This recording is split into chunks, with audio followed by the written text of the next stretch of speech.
I wanted to ask you because you're talking about Survivor Series, and real quick, because you brought it up, you said it's one of your favorite events. I wanted to get a little throwback action for you. 19 years ago, I believe you competed in your very first Survivor Series match, and it was a legendary one. And when you look at this lineup of the people you were in there with, I don't know if there's ever been, maybe some of the early shows, there was a lot of names on it, but find me a Survivor Series match in the last 10, 15 years that was as stacked as this one right here, right? This was the winner take all Survivor Series match. You had Kane, The Undertaker, Big Show, Chris Jericho, and the WCW champion, The Rock, versus the WWF champion, Stone Cold Steve Austin, Shane McMahon, Rob Van Dam, Kurt Angle, and Booker T. That is a match, man. Look how many legends are on there. Yeah, How many yeah. Hall of Famers? I guess Definitely. only two currently, three currently. I tell you, man, it was a great run back then as far as being in the locker room and the talent that was on the roster. It was a smorgasbord of talent, man, that we had to compete with on a weekly basis. But the thing is, honestly, when I got to WWE, when I was in WCW, it was more of a competition, I felt like, than when I got to WWE. Really? I don't know why. The competition went out of the window for me when I got to WWE because I started working on a lot of different things than what I worked on in WCW. In WCW, I worked on being a wrestler. I worked on being the best wrestler in the locker room, the best wrestler in the territory. You put me in the ring, one-on-one, toe-to-toe. It was like a heavyweight boxing match. And I wanted to go out and show the world how good of a wrestler I was. But when I got to WWE, I would say they kind of transformed me into becoming an entertainer. They worked on me being an entertainer.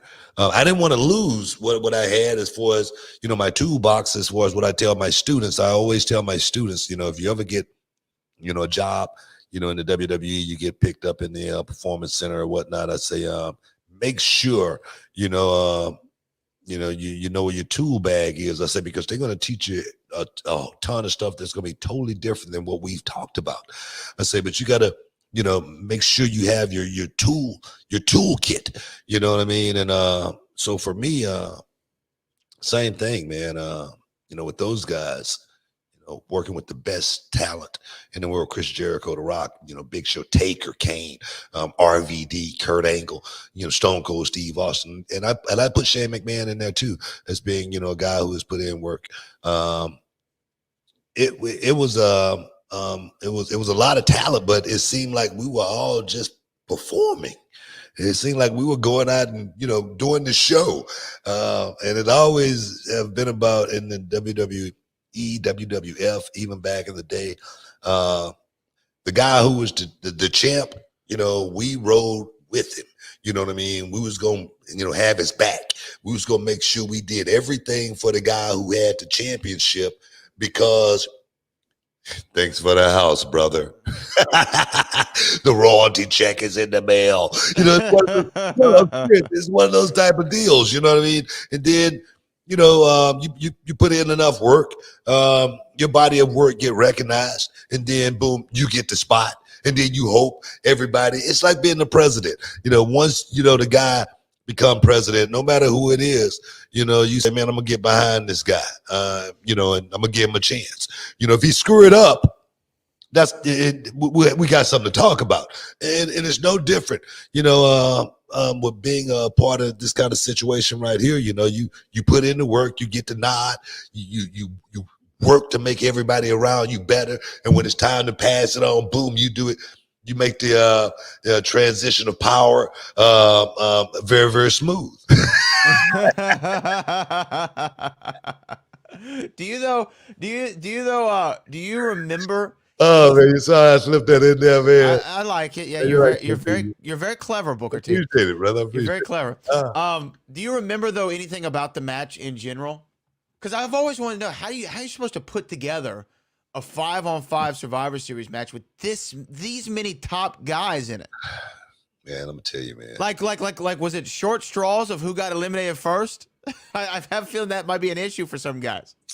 I don't remember any of this match. You don't remember any of it? No, I don't. Wow. I don't remember. I have to go back and watch it and see exactly what happened. Then the memories will come, flowing back. But I've never been a guy that worked on, trying to think about what happened in the matches or who I worked with in the past or anything like that. I know, you could ask me, hey, have you ever worked with such and such? And I'll tell you, yeah, I know. And sometimes I might tell you no and don't even remember I did, just because the memory was for the fan. It was never for me. It was never for, me to think about. I always thought, one day I can go back and watch it and it'll be cool and I'll remember it, but I just never been one of those guys to, reminisce the past and what I did with in certain matches. Certain matches I do though. But those matches, all of those matches, they had I was connected to them in some way. I had a certain feeling about them when I did them. And I can tell you what happened in those type of matches, literally step by step, everything that happened. Because like I say, I had a connection and a feeling towards it. But most of my matches throughout my career have just been matches, not anything for me to think about or remember, other than just make sure I don't forget the spots. out of all these guys on here, you've wrestled them at least a few dozen times, I'm sure, or at least a half dozen or more. Which one of the guys that you're seeing on the screen right now do you feel like you had the best in-ring chemistry with? Not that you're putting anybody down, but who just out of all of them, they're all legends. But which one do you think you work with the best? I mean, without a doubt, it's Chris Jericho. Without a doubt, because we came from WCW together. We had so many matches in WCW that wasn't televised, that was in house shows, that we were just having fun. And I realized how good Chris Jericho was. Back then, I was like, man, this guy's a star. And he wasn't that big of a guy, but he was such a huge personality. And that made him bigger than life. And for me to get a chance to work with him, back then, he was very, very well seasoned. Even then, of course, he got polished along the way, just because you just keep learning the craft, if that's what you're into, and obviously that's what he's into. For me, it was a pleasure, man, going out here and work. And like I say, a lot of television stuff we didn't do, but house shows, man. It was a pleasure to work with him. Then again, Kurt Angle, man, we did some really, really good stuff as well. RVD and we had great, chemistry together. And, even as tag team, we had good chemistry. But man, working against RVD, man, boy, you had to always watch out for that kick to the face, because he was gonna throw it, man. Especially the one in the turnbuckle where you go to give him a hit. Take his head into the turnbuckle, and then he blocks it, then he just throw a kick up and bang right in your face. And if you wasn't ready for it, man, it would hit you so hard. And I love working with Rob, man, but man, that freaking 5-star flat match was so stiff, man. It was like the stiffest thing I ever had to be a part of, man. But no, man, Kane, Taker, of course, Big Show. I've worked with all those guys, and Stone Cold Steve Austin. Shane McMahon, of course, my right-hand man when I first came into WWE, guy that took me under his wing, really looked after me. I got a couple of bookends that he gave me downstairs, that where I gave The Rock the bookend through one of the tables, and he made a couple of bookends from that table for me, which is really, you got to post a picture of that. That's pretty cool. Yeah, so yeah, man. I've been around the world, man. Did it all with all these suckers, man. I'm talking about from Houston, Texas, all the way to Tokyo, Japan, Narita Airport, baby. That's the good stuff, man. That's the good stuff.